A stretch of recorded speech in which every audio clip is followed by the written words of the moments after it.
Okay, children, now we will do the extra sums, start doing extra sums of chapter 13.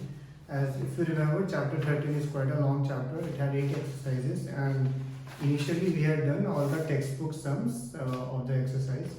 And now we have to do the extra sums also, because many times in your exams they will be asked. Of course, today we will be doing a few basic sums so that you start remembering the formulas again.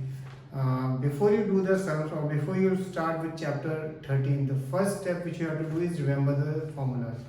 I sent you a formula sheet, and that sheet you have to remember it totally. Okay.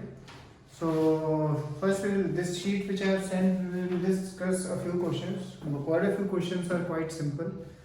First question is, find the lateral surface area and total surface area of a cube of h 20 centimeter. Lateral surface area, as you know, is CSA of a cube. So, and total surface area, so you know what it is, and you just have to apply the formula and get the answer. Now इस chapter में एक तो इस तरह के sums आएंगे कि भाई सीधा फॉर्मूला अप्लाई करना है, ठीक है. इसमें there is not, you don't have to think much, you just have to remember the formula and apply it correctly. Okay, but many sums won't be like that. Second is, find the lateral surface area and total surface area of a cuboid of length this, breadth this and height this. Again, this is a very simple sum. Question number 2. सब कुछ दिया हुआ है, you just have to remember the formula.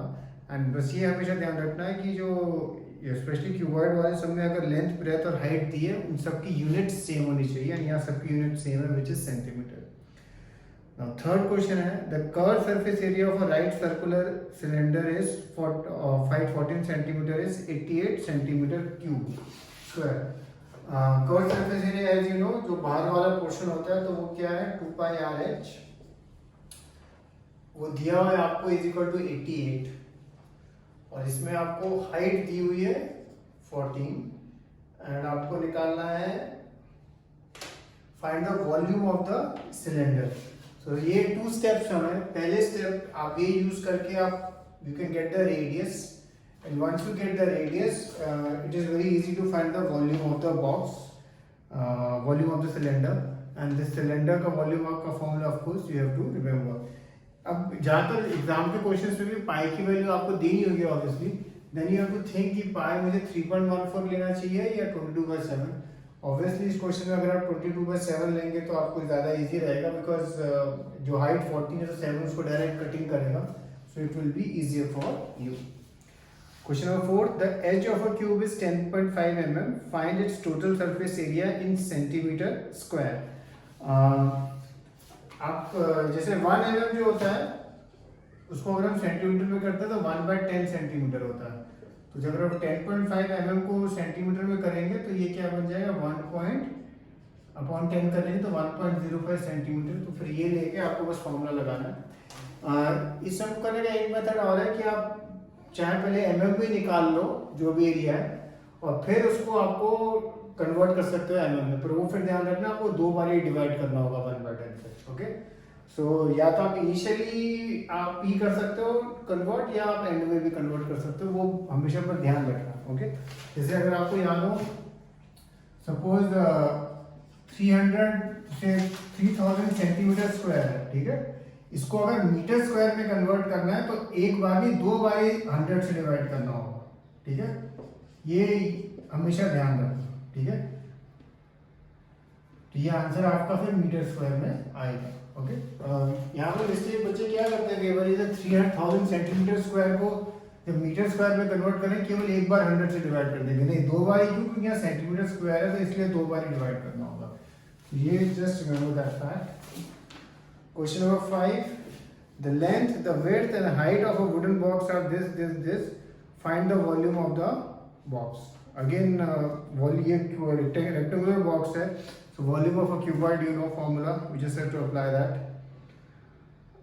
Question number 6, the volume of a committee room is 5760 meter cube, length and width are this, find the height of the room.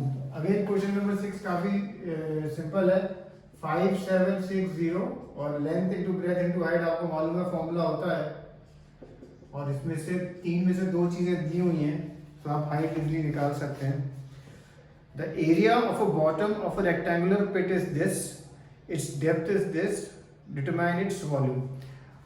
Rectangle का जो आपको area of the bottom दिया हुआ है इस question में, question number 7 में, suppose ये आपका रेक्टेंगल है, तो बेसिकली आपको in a sense L into b दिया हुआ है, L इंटू बी दिया हुआ है, और डेप्थ मतलब हाइट भी उसने आपको दी हुई है। तो इस समय दिया सब कुछ था, पर in terms of another language और different language. So the reason we are doing this sum is कभी कभी जब चीजें they are given in a different way we get confuse, so we don't have to get confuse, we just have to remember the basics. Okay, question number 8, 3 cubes are placed adjacent to each other in a row. Find the ratio of total surface area of the cuboid thus formed to the sum of the surface area of the 3 cubes. Suppose एक ये cube है,